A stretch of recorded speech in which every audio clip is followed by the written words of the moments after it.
Assalamualaikum warahmatullahi wabarakatuh. Waalaikumsalam warahmatullahi wabarakatuh. Yang terhormat Bapak Kepala Sekolah SD Negeri 1 Saban, yang saya hormati Bapak Ibu CGP Angkatan 9 dari Kabupaten Grobogan, beserta Bapak Ibu guru dan karyawan SD Negeri 1 Saban.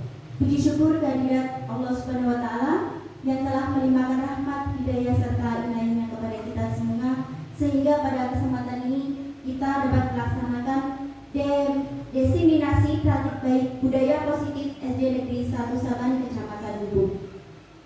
Salawat serta salam kita haturkan kepada junjungan kita Nabi Agung Muhammad SAW yang kita nantikan syafaatnya kelak di hari kemudian. Amin ya rabbal alamin. Untuk acara selanjutnya, pertama yaitu pembukaan, yang kedua sambutan dari kepala sekolah, untuk yang ketiga penyampaian materi budaya positif sesi 1 oleh Ibu Khotimah, Sarjana Pendidikan Islam CGP Angkatan 9 Kabupaten Grobogan. Untuk sesi 2 oleh Bapak Muhammad Nur Badat, SPD SD CGP Angkatan 9 Kabupaten Grobogan. Selanjutnya refleksi dan yang terakhir penutup. Untuk membuka acara pada pagi hari ini, kita baca dengan bacaan basmalah bersama-sama. Bismillahirrahmanirrahim. Untuk acara selanjutnya, sambutan dari kepala sekolah. Kepada Bapak Subronto dipersilakan. Assalamualaikum warahmatullahi wabarakatuh. Waalaikumsalam warahmatullahi wabarakatuh. Yang saya hormati Bapak Ibu guru CGP calon petugas SD Negeri 1 Saban Kecamatan Gubuk Kabupaten Grobogan. Yang saya hormati Bapak Ibu guru semua di SD Negeri 1 Saban ini, marilah kita ucapkan syukur kepada Allah Subhanahu wa taala yang telah memberikan kepada kita nikmat iman Islam dan kesehatan, sehingga kita dapat bertemu berkumpul dalam rangka diseminasi budaya positif oleh calon guru saya yang alhamdulillah di SD Negeri 1 Saban yang angkatan 9 ada 2 orang guru calon penggerak. Salam tidak lupa kami tunjukkan kepada Nabi Muhammad SAW. Semoga kita selalu diatur kehidupannya. Bapak Ibu, dalam kesempatan ini merupakan kegiatan yang sudah terangkai dari awal kegiatan dalam seleksi sebagai calon guru penggerak yang membutuhkan waktu berbulan-bulan dari awal dengan persiapan, dengan segala cara persiapan yang diupayakan secara maksimal, sehingga ada hasil dari hari ke hari, dari bulan ke bulan, dan sekarang ini saatnya menyampaikan, memaparkan apa yang akan disampaikan merupakan budaya positif di SD Negeri 1 Saban ini, dengan harapan nanti bisa ada perubahan yang signifikan yang akan terbawa untuk kedepannya bagi Bapak Ibu guru semuanya, dan ujungnya nanti akan berefek atau berimbas kepada siswa-siswa kita yang akan mendapatkan pelajaran secara maksimal, memenuhi kebutuhan seluruh siswa dan menuju pembawaan, yaitu terutama karakter anak-anak ini nanti dapat lebih baik, sehingga dapat menunjang kegiatan pembelajaran. Tidak-tidaknya kita memiliki visi misi, dari visi misi dan tujuan tersebut dengan mudah tercapai dengan adanya kegiatan-kegiatan, terutama kegiatan yang mengarah kepada budaya positif. Dengan adanya budaya positif tersebut, anak-anak diharapkan memiliki kebiasaan-kebiasaan yang dapat menunjang kegiatan pembelajaran yang nanti akan disampaikan oleh calon guru penggerak. Yang pertama adalah Bu Khotimah SPDI, yang kedua nanti akan disampaikan oleh calon guru penggerak angkatan 9 yang akan disampaikan oleh Bapak Muhammad Nurbalan SPDI. Jadi Bapak Ibu, kegiatan yang sudah direncanakan dari modul ke modul, saya sendiri tidak memahami ada berapa banyak modul. Yang saya tahu ada banyak perubahan, baik itu perubahan terhadap kinerja teman-teman guru ataupun cara belajar siswa yang mulai nampak dengan adanya prestasi-prestasi yang muncul dari hari ke hari, dari berbagai macam lomba yang diikuti. Ini merupakan suatu kebanggaan tersendiri, suatu langkah yang sudah ada perbedaan yang signifikan dari sebelumnya. Jadi saya sendiri merasa bangga memiliki guru-guru yang di SD Negeri 1 sampai ini. Semoga nanti kedepannya semua guru menjadi guru penggerak, dan yang calon guru penggerak ini segera juga mencapai hasil yang maksimal sehingga dapat menjadi guru penggerak yang menjadi panutan oleh guru-guru yang lainnya, bisa saling berbagi aksi nyata. Tidak-tidaknya kita memiliki banyak aksi nyata, tidak hanya satu atau dua, banyak aksi nyata yang benar-benar mampu kita diseminasikan, kita share ke teman-teman, saling menukar pengalaman. Hal ini akan menjadikan kita lebih banyak dikenal, lebih banyak sahabat, lebih banyak lagi kita komunitas-komunitas. Dengan komunitas tersebut kita akan maju bersama dan terus berkembang. Itu yang menjadi harapan saya selaku kepala sekolah di SD Negeri 1 ini. Jadi saya tidak merasa itu terlalu berat bagi teman-teman, karena saya telah memahami bahwa teman-teman memiliki kualitas yang tidak diragukan lagi. Akhir kata, apabila terdapat kesalahan saya ataupun kurang lancar untuk saya ucapkan, sekiranya saya manusia biasa, memohon maaf. Semoga permohonan maaf akan diterima oleh Bapak. Akhir kata, assalamualaikum warahmatullahi wabarakatuh. Waalaikumsalam.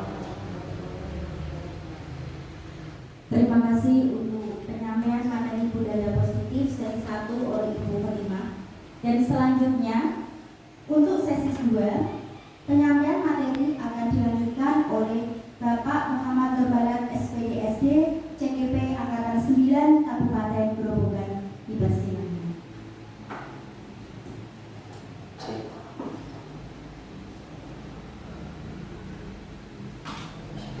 Assalamualaikum warahmatullahi wabarakatuh. Waalaikumsalam. Ini sepertinya jam-jam rawan, tapi biar tetap semangat, kita aspek ini.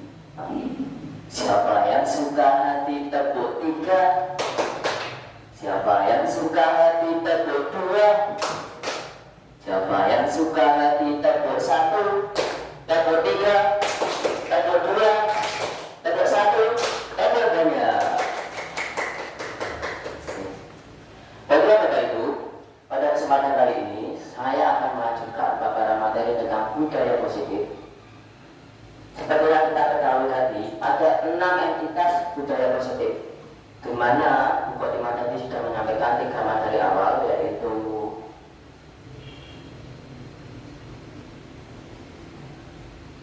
disiplin positif dan nilai kebajikan, kemudian daya motivasi, hukuman, penghargaan dan restitusi, dan keyakinan kelas. pada kesempatan kali ini saya akan membuka materi dengan kebutuhan dasar manusia. Ini kalau saya tanya ke Mas Santo, kebutuhan dasar manusia, khususnya kebutuhan dasar Mas Santo itu apa? Makan. Ya. Kalau saya tanya buana, kebutuhan dasar buana apa sebagai manusia? Makan.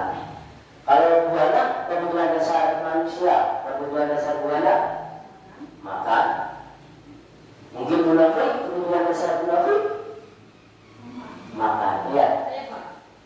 Bu Kotimah, coba kebutuhan dasar Bu Kotimah apa sebagai manusia? Kalau saya juga butuh makan, Pak. Butuh makan. Saya tidak cuma hidup untuk makan. Kemudian Saya butuh teman-teman. teman-teman, Disayang sama suami. butuh saya. Saya juga butuh kadang-kadang ya diberi penghargaan, dihargai oleh orang lain. Iya. Kalau yang ditanya saya, kebutuhan dasar saya apa? Saya akan jawab satu. Duit. Sama kalau itu. Ya, itu jika kita bertanya kepada manusia, kebutuhan dasar manusia itu apa? Seperti yang kita ketahui sebelumnya, kebutuhan dasar manusia pasti ada yang primer, sekunder, ataupun yang tersier. Tapi pada kesempatan kali ini kita akan mempelajari kebutuhan dasar manusia pada ruang lingkup pendidikan, khususnya kebutuhan dasar manusia di dalam kelas.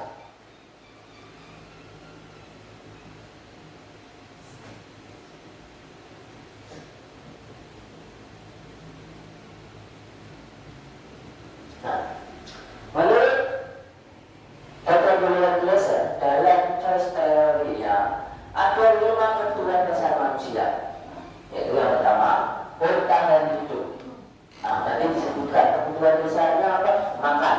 Makan salah satu dari kebutuhan dasar bertahan hidup. Kemudian ada kasih sayang dan rasa diterima. Ini tadi sudah disebutkan Bu Khotim bahwa di rumah juga membutuhkan kasih sayang. Ini juga dibutuhkan oleh anak didik kita ketika di dalam pembelajaran ataupun di dalam kelas, kebutuhan kasih sayang dan rasa diterima. Kemudian ada kebutuhan kebebasan.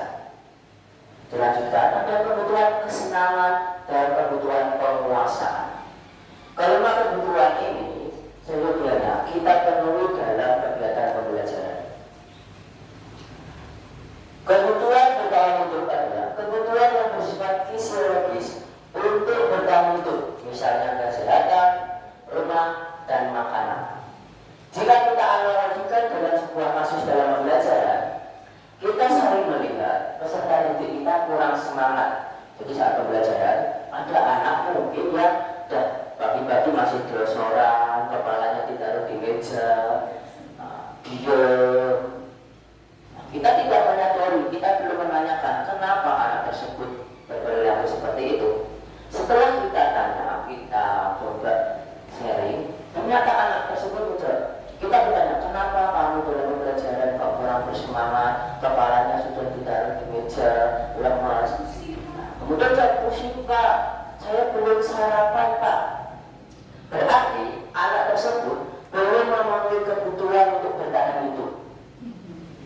Jadi solusinya apa? Anak itu harus agar memenuhi kebutuhan hidupnya, agar semangat dalam pembelajaran. Berkaitan dengan kasus anak tersebut, kebutuhan dasar makhluk hidup yang harus dipenuhi anak tersebut adalah makan. Kemudian kasih sayang dan rasa diterima, kebutuhan untuk diterima. Kebutuhan untuk disayangi dan diterima meliputi kebutuhan akan hubungan koneksi sosial. Maksudnya di sini kita bisa analogikan dalam sebuah kasus nanti seperti ini. Si anak dari rumah sudah mandi, pakaiannya sudah rapi, dia memakai pernak-pernik yang bagus, berpenampilan menarik. Kita melihat anak tersebut. Kita melihat anak tersebut berpenampilan tidak seperti biasanya. Maksudnya di sini masih dalam konteks standar, tapi anak tersebut ada perbedaan penampilan. Kemudian dia sampai pulang di rumah karena bilang ke ibunya, Bu, aku tadi sudah kudu hidupku sudah rapi, rajin, tapi tak boleh melihat itu, tak boleh diam saja. Nah, maksud dari anak tersebut, dia butuh suatu justifikasi bahwa anak itu diterima ataupun anak itu mendapat kasih sayang dari kita. Kita bisa sapa atau kita bisa komunikasi dengan anak. Wah, seumpama hanya kali ini pagi hari ini berseri-seri, jilbabnya bagus. Di situ anak akan menemukan semangatnya ke depannya dalam mengikuti pembelajaran. Berarti kita sudah memenuhi kebutuhan dasar anak tersebut dalam kasih sayang dan rasa diterima.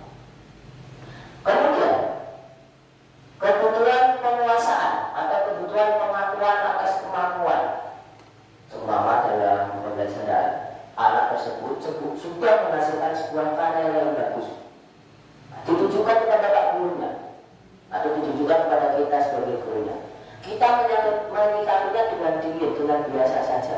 Padahal anak itu sudah berusaha semaksimal mungkin, kemudian sudah menghasilkan sebuah karya yang bagus. Itu berarti kebutuhan anak tersebut atas penguasaan atau pengakuan atas kemampuannya belum terpenuhi. Nah, sebaliknya sikap kita bagaimana dengan melihat jika ada sebuah kasus tersebut?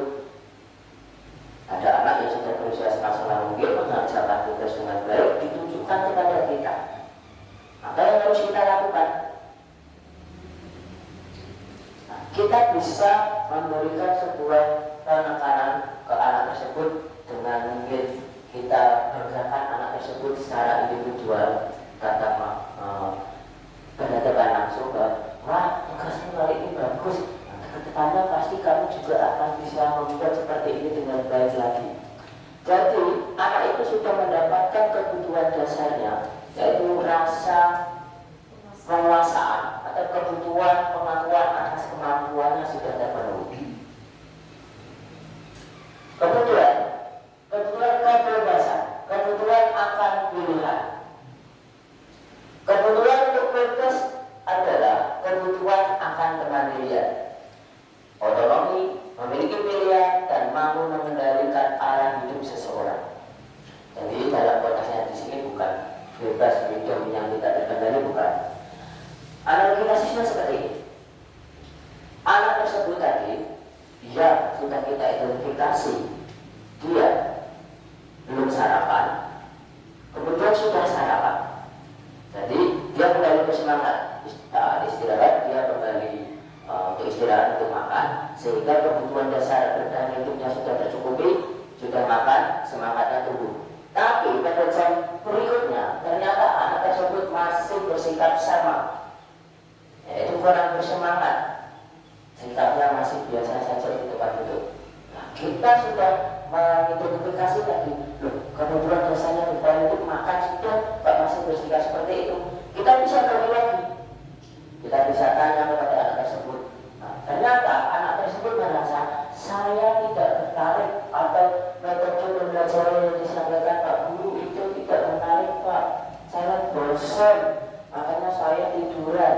Jadi muncul lagi sebuah kebutuhan dasar yang belum terpenuhi. Nah, sikap kita bisa menawarkan kepada anak untuk memilih model pembelajaran yang dapat kita terapkan. Jadi nanti bisa kita terapkan secara klasikal, semuanya berlaku untuk semuanya. Jadi kita bisa menawarkan model pembelajaran seperti apa nanti yang akan kita terapkan. Nah, ini berkorelasi dengan metode pembelajaran berdiferensiasi. Kita bisa menentukan model pembelajaran yang sesuai dengan kebutuhan anak, sehingga dapat menumbuhkan rasa semangat anak dan anak tersebut merasa kebutuhan dasarnya sebagai manusia, sebagai siswa terpenuhi. Kemudian kebutuhan kesenangan atau kebutuhan untuk merasa senang. Kebutuhan akan kesenangan adalah kebutuhan untuk mencari kesenangan, bermain dan tertawa. Anak-anak dengan kebutuhan dasar kesenangan yang tinggi biasanya ingin menikmati apa yang dilakukan. Ini penting bagi kita sebagai pendidik menciptakan lingkungan sekolah yang positif, atau kita menerapkan well-being school. Jadi sekolah, kita ciptakan lingkungan sekolah itu ya nyaman bagi anak, sehingga anak datang ke sekolahan itu sudah dengan rasa semangat dan rasa kebahagiaan. Nanti di sekolah akan mengikuti pembelajaran yang menarik, di sekolah pasti akan nyaman. Ya. Dia merasa nyaman di dalam lingkungan sekolahan, sehingga dia bersemangat untuk mengikuti pembelajaran. Maka jika sudah melaksanakan tersebut, kebutuhan kesenangan atau kebutuhan untuk merasa senang itu sudah tercukupi. Nah, ini ilustrasi kasus Bapak Ibu. Kalau tadi saya sampaikan hanya spontan, kita bisa membahas nanti bagaimana kebutuhan dasar manusia, atau kita coba mengidentifikasi kebutuhan dasar siswa kita jika ada sebuah kasus yang seperti pada paparan di depan.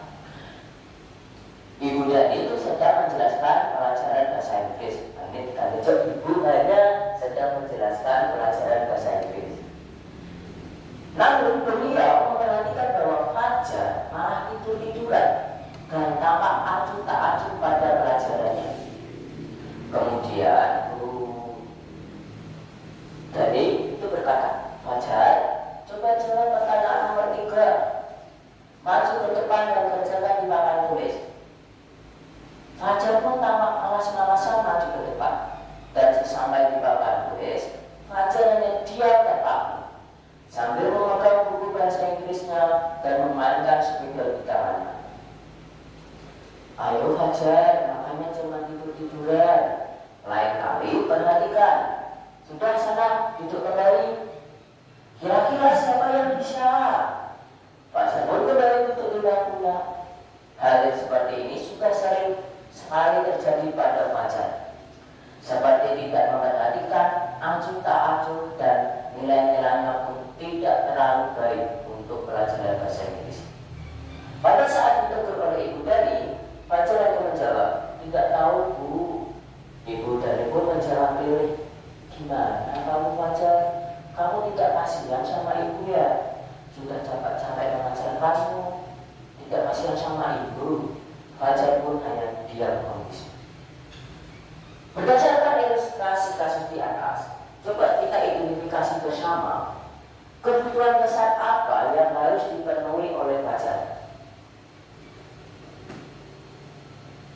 Mungkin ada yang sudah bisa menemukan kebutuhan dasar apa yang harus dipenuhi oleh Fajar berdasarkan ilustrasi kasus di atas atau di depan.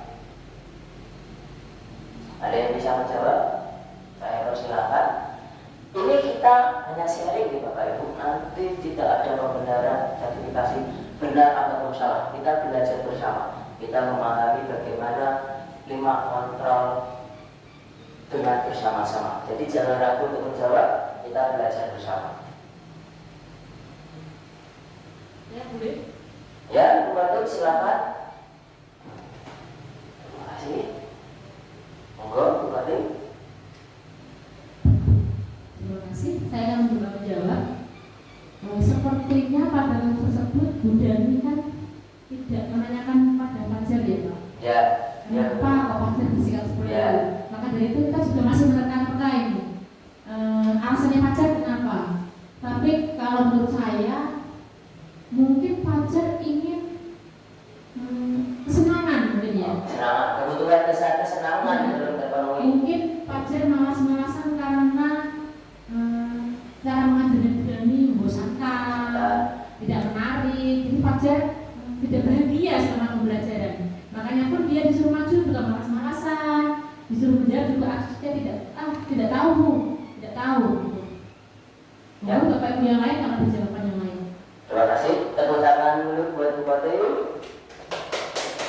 Dari jawaban Bu Batuk dapat diindikasi bahwa kebutuhan dasar yang dibutuhkan Fajar yaitu kesenangan. Mungkin ada yang lain bisa mengidentifikasi kebutuhan dasar apa yang dibutuhkan Fajar dalam kasus. Mungkin sambil Kita tampilkan dulu ya sebelumnya. Ada kebutuhan bertahan hidup, kebutuhan kasih sayang dan rasa diterima, penguasaan, kebebasan, dan kesenangan.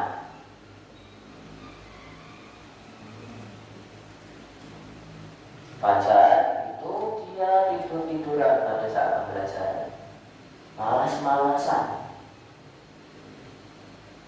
Bagaimana kalau kebutuhan dasar kebebasan itu? Jadi Fajar nanti bisa memilih model pembelajaran apa yang dia inginkan. Atau bisa juga kasih sayang, saya tahu ya, kalau Fajar itu malah malas karena mungkin di rumah dia tidurnya malam, ngantuk, tidak ada yang memperhatikan, atau dia sudah membawa masalah dari rumah. Nah, baiklah, ada kebutuhan kasih sayang. Kalau kebutuhan kita itu berarti Fajar itu belum tidur, dia membutuhkan tidur. Ya. Apa ya? Mungkin karena Fajar kondisi badannya tidak Sudah sehat. tidur-tiduran Ibu. Tiduran malas-malasan. Ya. Bapak Ibu, jadi untuk menentukan kebutuhan dasar apa yang belum terpenuhi pada peserta didik kita itu membutuhkan komunikasi atau observasi atau mengamati. Tidak bisa hanya dengan sepihak kita menentukan kebutuhan dasar anak ini tidur-tiduran, berarti dia bertahan hidup yang kurang, tidak memenuhi kebutuhan bertahan hidup. Tapi tidak kita gali lagi seperti apa masalahnya. Jadi sebagai pendidik kita memerlukan komunikasi lebih lanjut untuk menentukan kebutuhan dasar apa yang belum terpenuhi pada diri peserta didik kita. Nah, 5 posisi kontrol. Berdasarkan pada teori kontrol Dr. William Glasser, ini dosen menyebutkan atau berkesimpulan ada 5 posisi kontrol yang diterapkan oleh seorang guru ataupun diterapkan orang tua ataupun atasan dalam melakukan kontrol. Yang pertama itu posisi kontrol penghukum. Kemudian posisi kontrol pembuat merasa bersalah. Ada posisi kontrol teman. Kemudian posisi kontrol pemantau dan posisi kontrol manajer. Jadi kita nanti berperan sebagai apa dalam pembelajaran ataupun di kelas? Apakah kita nanti berperan sebagai penghukum atau pembuat merasa bersalah, ataupun teman, ataupun pemantau, ataupun kita berperan sebagai manajer? Nah, nanti kita akan gali dan pelajari seperti apa. Nah, ya. Bapak Ibu bisa perhatikan dari depan. Jika kita atau mengambil posisi kontrol sebagai penghukum, biasanya kita itu sering menggunakan kata-kata yang menghardik, menunjuk-nunjuk, menyakiti atau menyindir. Jadi dengan intonasi yang tinggi, dengan mata yang melotot, menunjuk-nunjuk, menghardik, ketika anak melakukan kesalahan, berarti kita sudah mengambil posisi kontrol sebagai seorang penghukum. Bisa dengan menggunakan kata, kalau kamu tidak melakukannya, saya akan hukum kamu. Itu sudah termasuk posisi kontrol penghukum. Nah, jika kita sudah melakukan atau mengambil posisi kontrol sebagai penghukum, nanti outputnya bagi anak itu dapat anak tersebut memberontak. Dia akan menjadi pendendam, bahkan dia menyalahkan orang lain.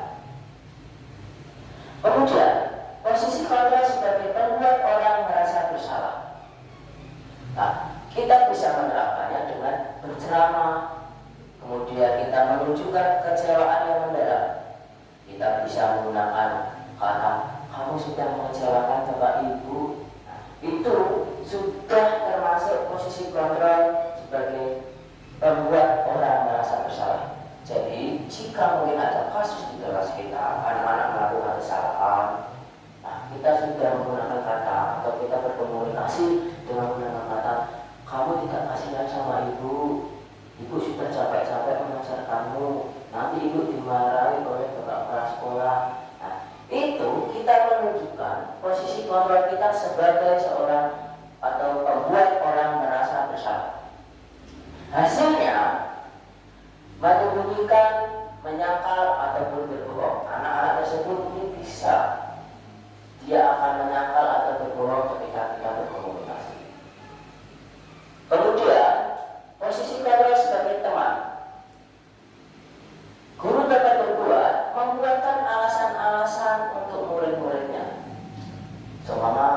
ada siswa kita yang melakukan kesalahan, kita berkomunikasi, kemudian kita bisa mengucapkan, Bapak tahu kamu melakukannya pasti ada alasannya. Jadi memberi kesempatan anak untuk menjelaskannya. Itu kita sudah menerapkan posisi kontrol sebagai teman. Guru dapat berkata, lakukan untuk Bapak Ibu. Ya sudah, nanti Bapak Ibu bantu bereskan. Hasilnya, anak tersebut nanti akan ketergantungan, merasa selalu dibantu oleh Bapak Ibu guru. Kemudian, posisi kontrol sebagai pemantau. Guru orientasinya berbuat menghitung dan mengukur kesalahan anak. Guru dapat berkata, dalam prakteknya guru dapat berkata, lakukan untuk Bapak Ibu. Maaf, apa peraturannya? Apa konsekuensinya atau sanksinya? Apa yang kamu lakukan? Apa yang terjadi sekarang? Hasilnya menyesuaikan bila diawasi. Jadi anak-anak itu akan kembali baik jika kita awasi. Tapi ketika sudah kita tidak awasi, anak-anak cenderung kembali ke melakukan kesalahan-kesalahan sebelumnya. Kemudian posisi kontrol sebagai manajer, kita dapat melakukannya dengan kita dapat mengajukan pertanyaan-pertanyaan seperti apa yang kita yakini, apa kamu meyakini hal ini itu sesuai dengan keyakinan kelas. Kalau kamu memperbaikinya, jadi kira-kira hal tersebut akan menyebabkan apa tentang dirimu. Kita perlu dengan pertanyaan-pertanyaan. Hasilnya, karakter anak-anak itu kembali lagi menguat. Padahal anak tersebut sudah melakukan kesalahan. Jadi kita bentuk lagi karakternya. Posisi manajer ini seyogyanya yang dapat kita terapkan atau yang dapat kita ambil dalam posisi kontrol. Kita praktekkan di pembelajaran. Jadi ketika menemui anak-anak yang melakukan kesalahan, anak-anak tersebut dapat menjadi pribadi yang lebih baik dari posisi apabila kita telah menerapkan posisi kontrol. Nah, ini adalah ilustrasi kasus.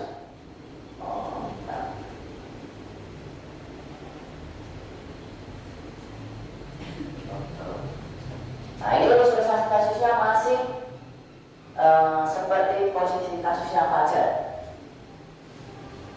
Ini tadi Ibu Dani menjelaskan pelajaran bahasa Inggris di papan tulis. Kita saat ini sudah mengidentifikasi kebutuhan dasar Fajar. Nah, pada kasus ini kita identifikasi posisi kontrol Ibu Dani nanti dia sebagai apa. Ibu Dani sudah menjelaskan pelajaran bahasa Inggris. Namun beliau memperhatikan Fajar.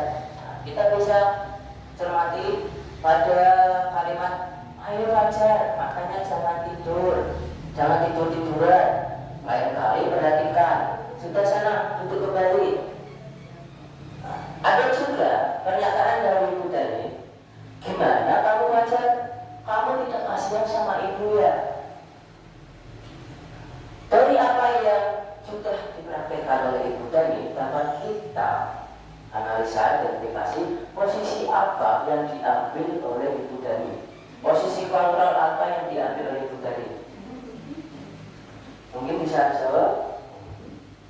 Ibu. Menurut saya itu sebagai posisi kontrol manajer. Oke, posisi kontrol manajer. Terima kasih Ibu. Tepuk tangan buat Ibu. Mungkin ada yang lain? Mas Yanto? Bu Hana mau berdebat sih mungkin Bapak. Itu ada beberapa kegiatan Bu Deni, misalkan membuat rasa bersama seperti yang disampaikan terus dapat saya itu ada dari Bu Deni membuat anak itu merasa bersalah karena kondisi tersebut tidak bisa itu sudah mungkin ada yang lainnya. Oke. Terima kasih Pak Dono. Ya, kita mungkin bisa buat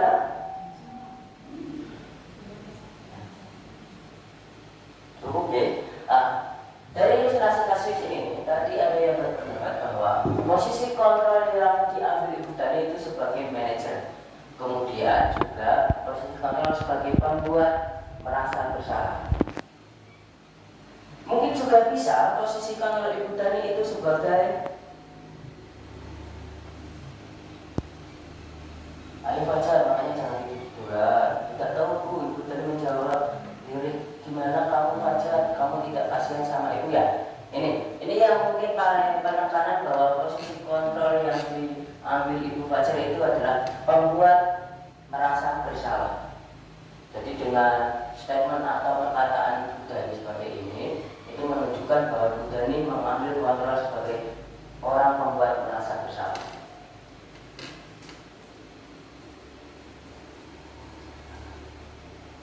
Bapak Ibu, kita akan melanjutkan tentang segitiga restitusi.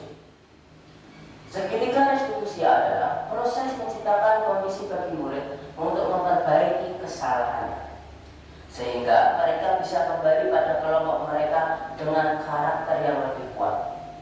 Segitiga restitusi membantu murid menjadi lebih memiliki tujuan disiplin, kemudian bersikap positif dan memulihkan dirinya setelah berbuat salah. Ini yang paling penting.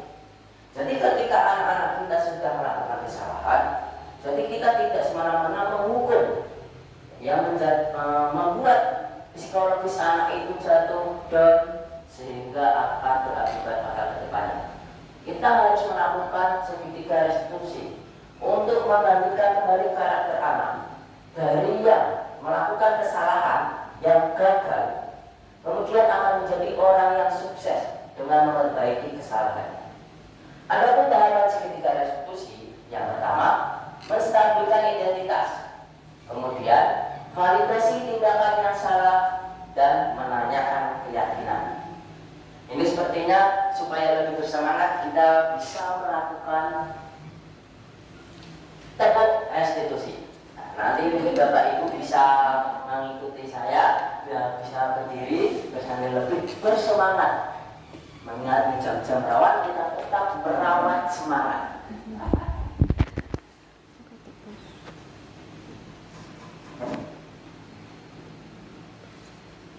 Nah, nanti bisa dihitung ya. Tepuk restitusi. Pertama, stabilkan identitas. Dua, validasi tindakan salah. Lalu menanyakan keyakinan jelas. Segitiga restitusi kita terapkan. Kita ulang ya. Gak apa-apa, kita belajar bareng Bapak Ibu. Ini saya juga tadi baru buat dengan buku ini. Tepuk restitusi. Pertama, menstabilkan identitas. Dua, validasi tindakan salah. Lalu menanyakan keyakinan jelas. Segitiga restitusi kita terapkan. Sekali lagi ya, tepuk restitusi. Pertama, menstabilkan identitas. Dua, validasi tindakan salah.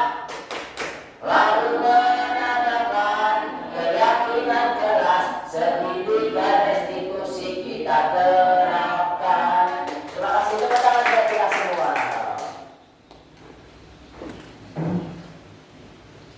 Kita akan membahas tentang tahapan yang pertama, yaitu menstabilkan identitas. Bagian dasar dari segitiga ini bertujuan untuk mengubah identitas anak dari orang yang gagal karena melakukan kesalahan menjadi orang yang sukses. Kita bisa gunakan kalimat-kalimat reflektif seperti berbuat salah itu tidak apa-apa.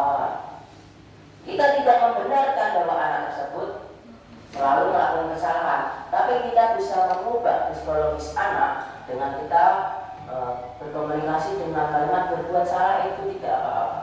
Pasti anak itu akan berpikir dan akan tidak melakukan kesalahan lagi ke depannya. Nah, tidak ada manusia yang sempurna. Saya juga pernah melakukan kesalahan seperti itu. Kita kita bisa menyelesaikan ini. Bapak Ibu tidak tertarik mencari siapa yang salah, tapi Bapak Ibu ingin mencari solusi dari permasalahan ini. Ini adalah kalimat-kalimat yang bisa kita gunakan pada tahapan menstabilkan identitas.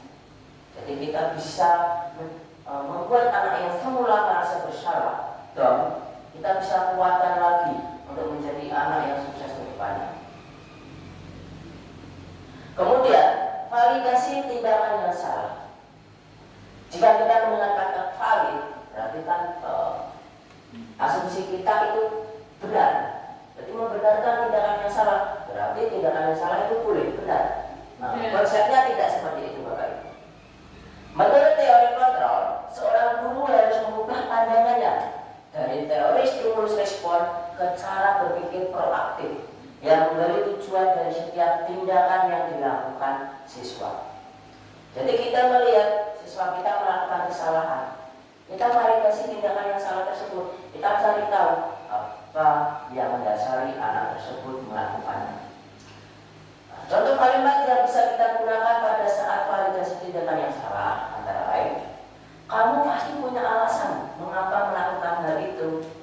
Jadi kita berinteraksi, kita menanyakan alasan seorang anak melakukan tindakan yang berakibat fatal atau anak-anak melakukan kesalahan. Kita cari jawab terlebih dahulu. Tidak langsung kita justifikasi, kita judgement bahwa kamu itu salah, tidak boleh seperti ini kan. Itu tidak boleh. Kita cari tahu dulu. Kita coba validasi tindakan yang salah. Kemudian, kamu patut tanggung jawab pada dirimu sendiri karena kamu telah melindungi sesuatu yang penting bagimu. Mungkin pada kasus seorang anak yang sedang berebut mainan, yang satu mencoba mempertahankan diri, yang satu dia mencoba untuk merebut mainan tersebut. Nah, anak yang merebut mainan tersebut didorong, terjatuh dan menangis. Kita mengerti dua anak tersebut melakukan kesalahan. Yang satu mencoba merebut mainan anak, yang satunya dia mendorong anak, tapi dia mendorong anak karena ada tujuannya, yaitu untuk mengambil. Kemudian yang satu mencoba untuk mempertahankan dirinya, mempertahankan apa yang dimilikinya dengan cara mendorong. Jika kita melihat sekilas, kedua anak tersebut salah, tapi jika kita gali dengan validasi tindakan yang salah, kita bisa mencari tahu kenapa anak tadi yang mendorong sampai melakukan tindakan tersebut. Oh, ternyata saya mempertahankan mainan saya kok Pak. Mau diambil saya nggak mau, saya turut dia. Kemudian kamu boleh mempertahankan sikap itu, tapi kamu harus menanamkan sikap yang baru. Jadi supaya anak berkembang sukses ke depan. Kemudian pada yang kedua, yaitu menanyakan keyakinan kelas. Di awal tadi kita sudah bahas, kita sudah membuat sebuah keyakinan kelas. Nah, kemudian ada kasus bahwa anak telah melanggar keyakinan kelas. Jadi kita tidak semena-mena menerima hukumnya, kita bisa melakukan restitusi. Kita ambil anak tersebut, kemudian kita tanyakan, apa yang kita percaya sebagai kelas atau keluarga. Kemudian kita mungkin bisa bertanya, apa yang telah kamu lakukan itu, apakah sudah sesuai dengan keyakinan kelas kita? Ataupun apa bayangan kita tentang kelas yang ideal? Atau kamu mau jadi orang seperti apa? Sehingga anak itu akan berpikir, jika dia melakukan kesalahan yang tidak sesuai dengan keyakinan kelas, dia akan merasa bersalah dan akan memperbaiki ke depannya. Jadi yang semula menjadi gagal akan sukses. Nah, coba kita bermain praktik segitiga restitusi. Nanti kita bermainnya, mungkin bisa Bapak Ibu, kita bermain peran. Ada dua anak, dia itu mungkin sedang mengalami sebuah peristiwa. Coba kalau kita ambil gambaran peristiwanya seorang anak membuang sampah sembarangan. Jadi nanti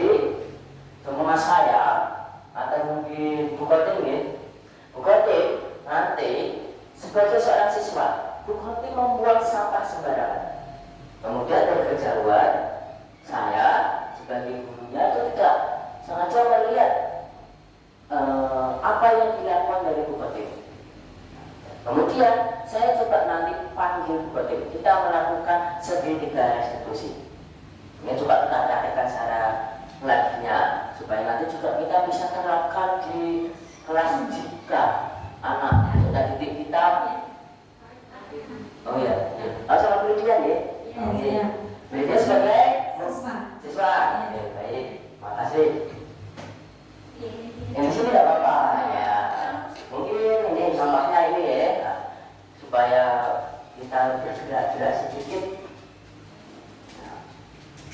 Ini pura-puranya Bu Lydia siswanya buang sampah dari. Bu Khotim sebagai gurunya. Gurunya, oke, saya yang konsultasi dari praktek segitiga restitusi ini.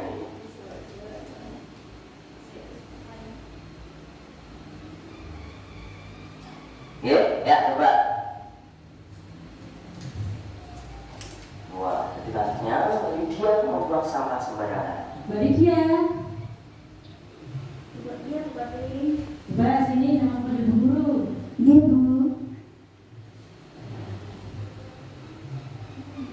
Mbak Lydia tahu kenapa siang ini dipanggil sama Bu Khotim? Iya, Bu. Coba kenapa kira-kira tadi? Saya buang sampah sembarangan. Iya. Kenapa Mbak Lydia? Kan Mbak Lydia sudah lihat ada tempat sampah di pojok sana. Tidak sengaja, Bu. Tidak sengaja ya. Apakah karena tempat sampahnya terlalu jauh atau bagaimana? Buru-buru, Bu. Tadi dikejar sama teman-teman. Buru-buru. Iya. Oh, iya. Tahap pertama ya, Pak? Ya. Tahap pertama saya untuk menstabilkan identitas. Ya. Prakteknya seperti ini Bapak Ibu. Tidak apa-apa Mbak Lydia, perlu tahu setiap orang pasti pernah salah. Nah, ini termasuk masuk pada tahapan restitusi yang pertama. Kemudian dilanjutkan dengan tahapan restitusi yang kedua, yaitu validasi tindakan yang salah. Bu Guru sudah tahu tadi mengapa Mbak Lydia kok membuang sampah sembarangan tidak ke tempatnya, karena buru-buru, takut terlambat masuk kelas. Ya.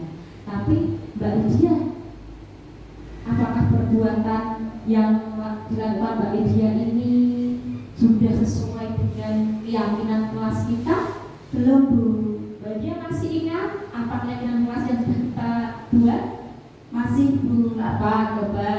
Disiplin, Ya, yang berkaitan dengan tanggung jawab, tidak membuang sampah pada tempatnya, kebersihan. Dan sesuai atau belum? Belum, Bu. Tahu kira-kira Mbak Lydia untuk dapat mencapai keyakinan kelas kita, apa yang kira-kira akan dilakukan oleh Mbak Lydia? Saya akan tertib membuang sampah pada tempatnya, Bu. Lalu sampah yang sudah terlanjur dibuang sembarangan bagaimana?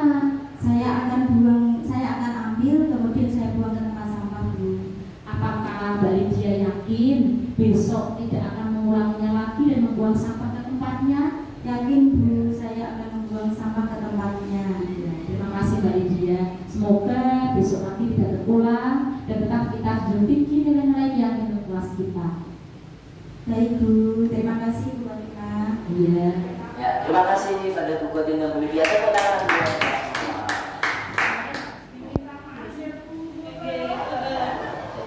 Nah, dalam kasus ini tadi, Bu Lydia sebagai siswa, dia membuang sampah sembarangan. Kemudian Bu Khotim secara tidak langsung melihatnya. Kemudian memanggil Bu Lydia mungkin ke ruangan dan mereka berkomunikasi. Yang ditanyakan pertama Bu Khotim tadi adalah, Lydia tahu mengapa Lydia Bu Khotim panggil. Kemudian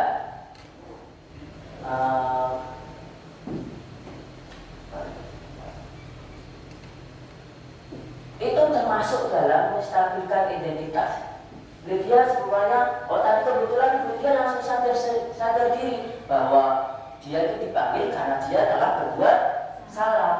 terkadang kelas 3 itu kalau dipanggil dia belum mengetahui kesalahannya apa, belum tahu dia melakukan kesalahan atau melakukan apa, kenapa kok bisa dipanggil oleh bapak ibu gurunya. Tapi tadi guru dia sudah menyadari bahwa dia dipanggil karena melakukan kesalahan. Kemudian Bu Khotim memberikan penguatan bahwa berbuat salah itu tidak apa-apa. Itu masuk dalam tahapan pertama, yaitu menstabilkan identitas. Jadi di mana Bu Lydia yang semulanya sadar melakukan kesalahan, dia akan kembali lagi menjadi pribadi yang baik, tidak down, psikologisnya tidak terganggu karena Bu Khotim telah menstabilkan identitasnya. Kemudian Bu Khotim tadi menanyakan, kenapa kamu buang sampah sembarangan? Dijawab apa tadi Bapak Ibu? Buru-buru lah. Ini sudah masuk dalam tahapan restitusi yang kedua, yaitu validasi tindakan yang salah. Bu Khotim mencoba mencari tahu alasan kenapa murid Lydia ini membuang sampah sembarangan. Kemudian tadi Bu Khotim menanyakan, apakah Lydia tahu keyakinan kelas kita? Kemudian tadi dijawab apa saja Bu? Disiplin, kebersihan. Itu sudah masuk pada tahapan restitusi yang ketiga, yaitu menanyakan keyakinan kelas. Jadi anak yang semula tahu keyakinan kelas, kemudian anak melanggar keyakinan tersebut, itu nanti ke depannya akan dapat menjadi pribadi yang lebih baik apabila kita menerapkan segitiga restitusi. Mungkin ada praktek lain, Ibu Khotim atau Mbak Hana dengan saya bisa. Kita coba cari sebuah kasusnya dulu supaya kita nanti bisa terapkan dengan baik segitiga restitusi ini pada saat pembelajaran. Terutama kita coba, saya memiliki sebuah alat atau sebuah mainan. Kemudian ternyata Bu Hana tadi bahasa Jawanya nek mau cacik milik dan ingin merebut.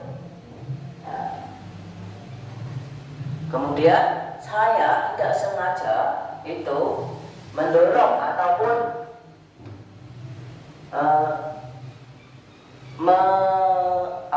nilai tangannya itu apa?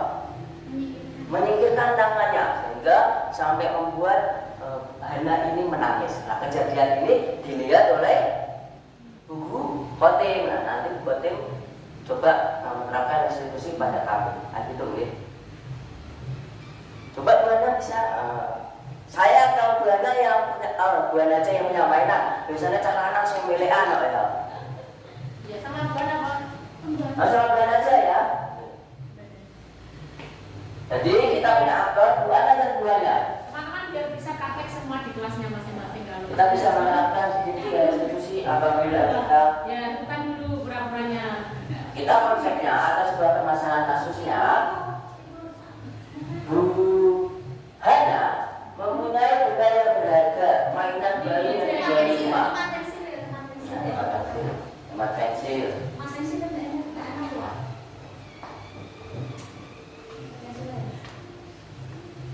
Nah, Bu Hana memiliki tempat pensil, kemudian anak itu milik. Figment kayo, wah aku pengen duit kaya. Kemudian anak itu mencoba merebut mainan atau tempat pensil Hana. Secara langsung Hana mencoba mempertahankan dirinya. Dan tangannya anak itu disingkirkan. Akhirnya anak nangis. Nanti nangis beneran gitu kan sudah bisa nangis. 1, 2, 3, kamera, action. Kayaknya Hana punya tempat pensil baru nih. Wah, warna hitam pas. Oh, bagus sekali. Tempat pensil aku baru beli di pasar gubuk nih.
Iya, maksudnya. Ini dua-duanya kenal dengan Iya. Oke. Nangis. Iya. Nangis. Mbak Ana, Iya Bu Katin. itu kenapa kok Mbak Ana kok nangis? Itu tadi Mbak Ana mau minta ini tempat pensil aku. Terus? Tapi aku nggak boleh nih. Coba sini ya. Yo, coba mau ya gini. Ya mau, ya mau. Nangis dong. Sini. Nggak mau. Kenapa kok menangis? Kenapa? Itu Bu tadi Nenek, aku tuh mau lihat dia kan punya tempat pensil, Iya. mau buat aja. Enggak Bu, yang itu mengeroyok tempat pensil aku mau diambil mau diminta. Terus? Terus Dorong. iya, tapi Mbak Ana Dia dorong aku. Lalu jatuh. Iya, terus aku ke bawah itu. Aku tadi jatuh. Padahal cuma mau lihat. Dia tuh pelit Bu, pelit. Ya, anak-anak guru semua, Mbak Hana, Mbak Ana. Hari ini kalian bertengkar ya. Iya Bu. Setiap orang pasti kan pernah salah ya. Mbak Ana pernah salah, Mbak Ana juga pernah salah. Tetapi walaupun kita berbuat salah, sebenarnya saya tahu kok. Kalau tadi Mbak Hana sudah mulai menahan diri, betul? Kalau Mbak Hana mau, mungkin tadi tidak hanya mendorong ya. Mungkin bisa saja sudah ditendang atau dicubit sampai sakit sekali. Tapi terima kasih sekali Mbak Hana sudah sangat baik dalam menahan dirinya. Nah, yang dilakukan Bu Kotir ini adalah validasi tindakan menstabilkan identitas, menanyakan dan berkomunikasi dengan Bu Hana dasarnya seperti apa, kejadiannya seperti apa. Itu menstabilkan identitas. Kemudian dilanjut Bu.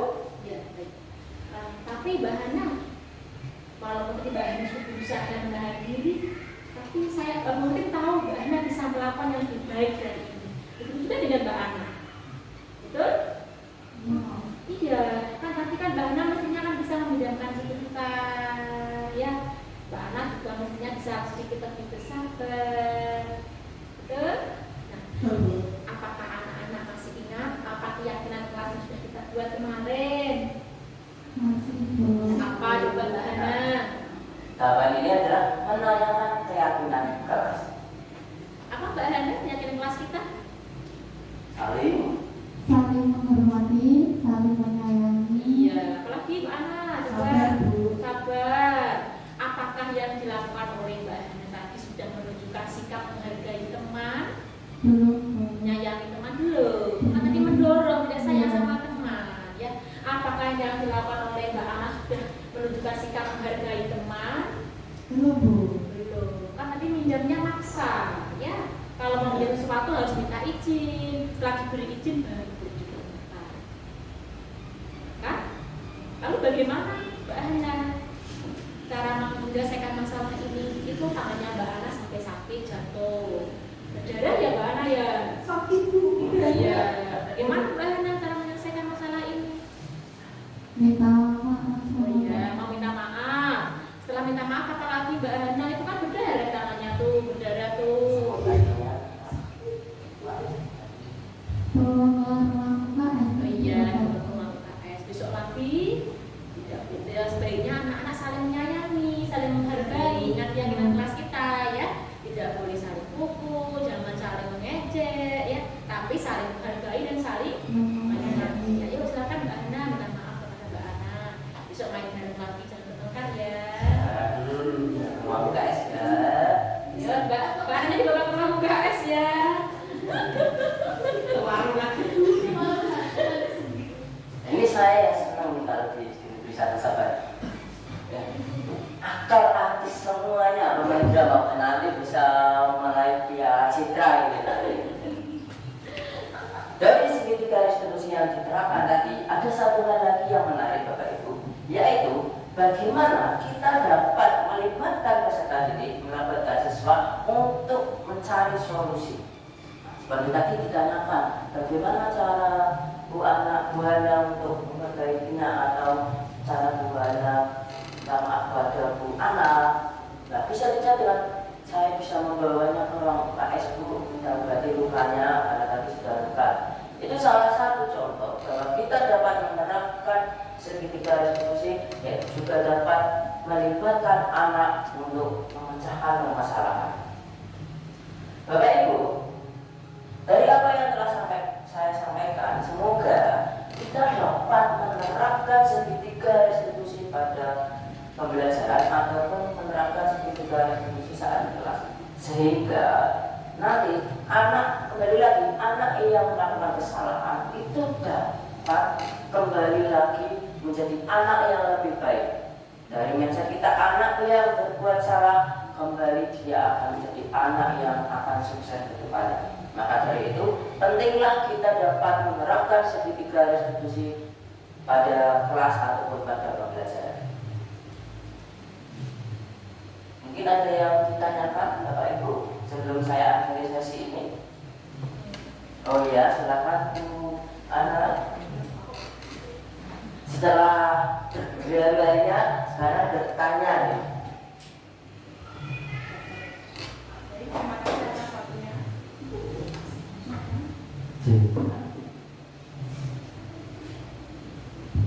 Terima kasih atas waktunya. Boleh dikasih slide yang validasi. Validasi tindakan yang salah. Yang saya tanyakan itu berarti di pada validasi tindakan yang salah itu kita seperti memberikan afirmasi juga kepada siswanya kan, agar siswa itu mengakui kesalahannya dulu baru memperbaiki, dia itu bisa memperbaiki kesalahannya menjadi perilaku yang lebih baik atau seperti itu. Ya, garis besarnya seperti itu. Pada harapan kita memvalidasi tindakan yang salah, kembali lagi kita tidak sebenarnya atau tidak membenarkan anak tersebut melakukan kesalahan. Tidak, konsepnya tidak seperti itu. Nah, jadi pada saat validasi tindakan, kita bisa mencari tahu tindakan yang salahnya seperti apa. Kemudian kita bisa memecahkan solusinya. Jadi ketika kita sudah memvalidasi tindakan yang salah, kita bisa mengidentifikasi tindakan yang salahnya seperti apa, sehingga kita dapat mencari solusi untuk memecahkannya. Seperti itu. Bisa diterima? Mungkin ada pertanyaan selanjutnya sebelum saya akhiri. Oh ini Bapak. Terima kasih waktunya.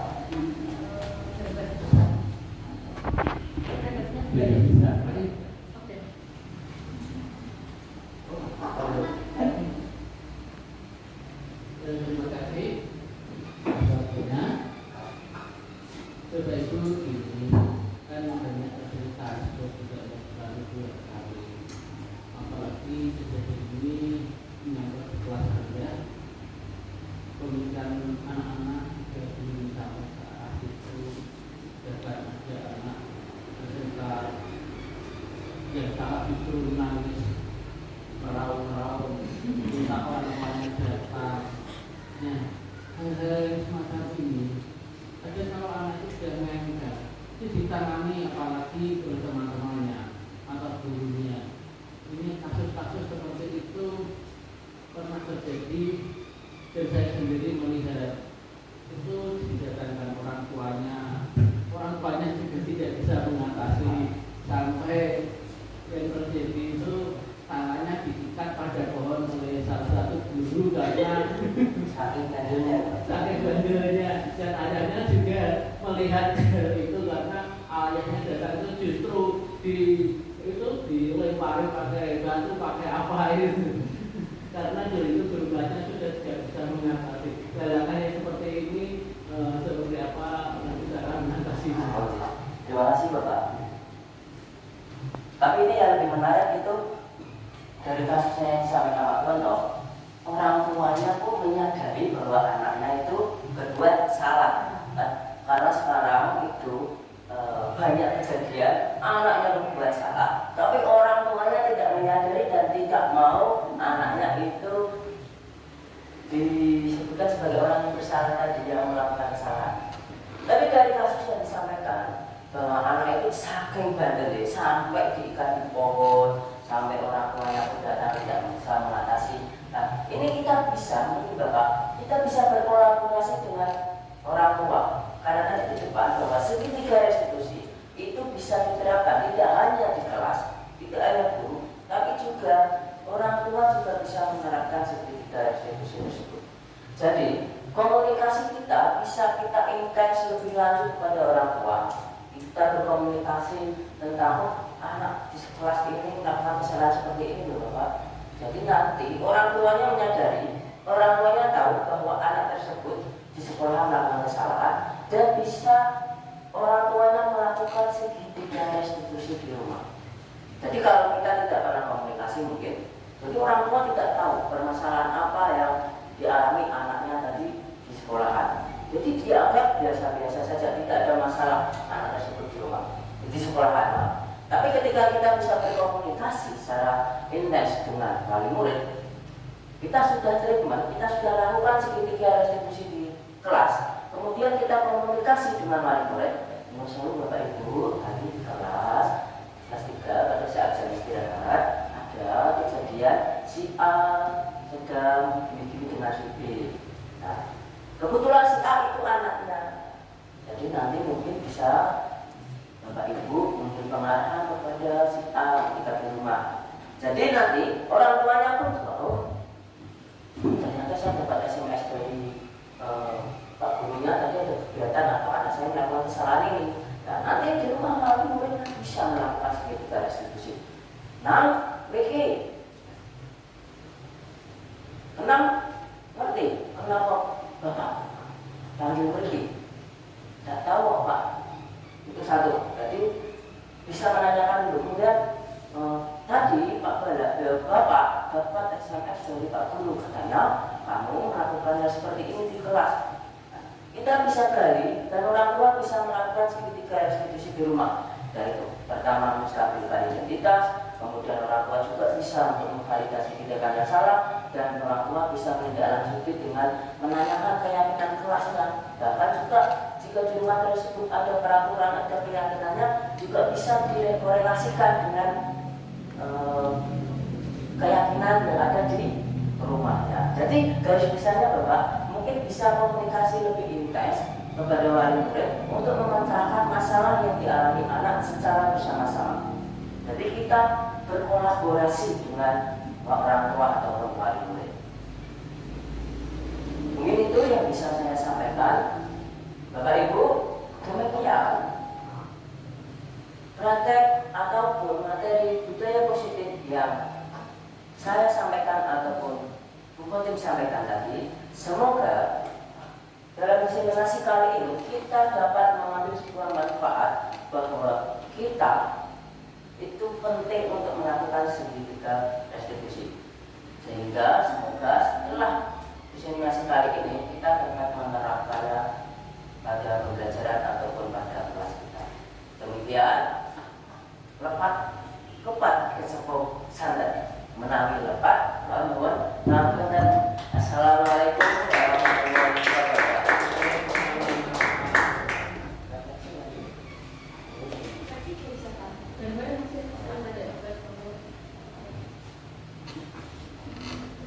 Terima kasih untuk Bapak Muhammad Nurbahat atas materi yang telah disampaikan budaya positif.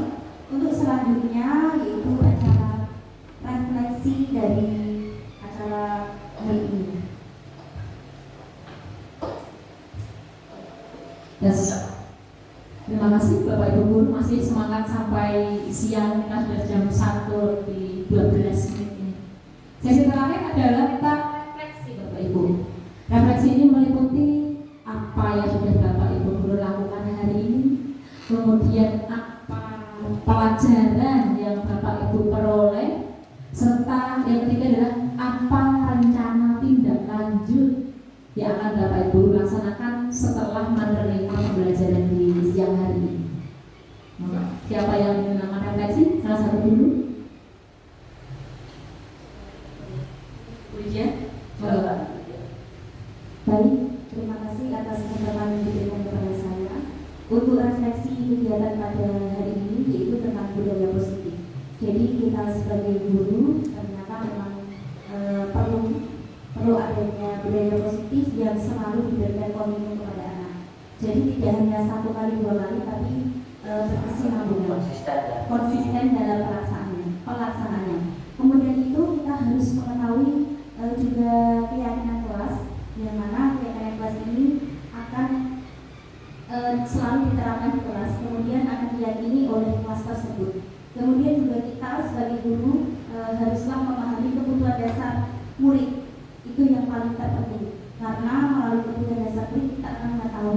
apa yang sedang murid rasakan dan apa yang sedang ingin tidak dimau oleh siswa tersebut. Mungkin itu yang dapat Perasaan? Perasaan sangat bahagia karena materi ini juga memberikan banyak sekali pelajaran buat kita semua sebagai guru, terutama di SD Negeri 1 Saban, dan juga tadi ada kegiatan praktik budaya positif dan juga keyakinan kelas. Ternyata memang sangat lucu sekali kalau guru berperan sebagai murid itu menjiwai sekali, apalagi guru kelas 1 ya, ternyata persis sekali dengan muridnya. Karena tidak lanjutnya. Ya, untuk tidak lanjut saya akan menerapkan budaya positif di sekolah bersama dengan rekan-rekan semua dan juga keyakinan kelas yang akan disepakati bersama kelas tersebut dan juga sekolah. Terima kasih. Itu yang dapat saya sampaikan, semoga bermanfaat. Assalamualaikum warahmatullahi wabarakatuh.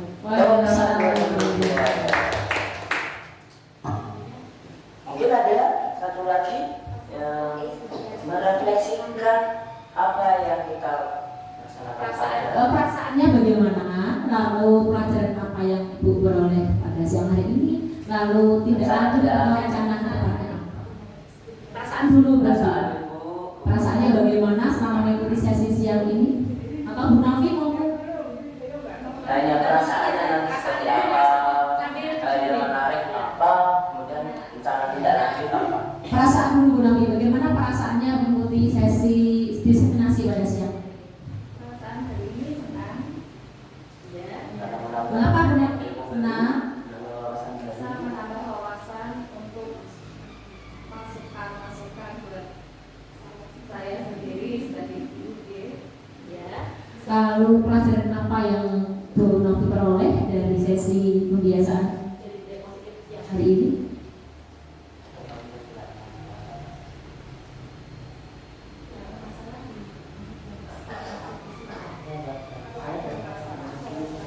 Kalau ada masalah, saya selesaikan dengan segitiga restitusi. Terima kasih Bu Nafi. Bu Nafi.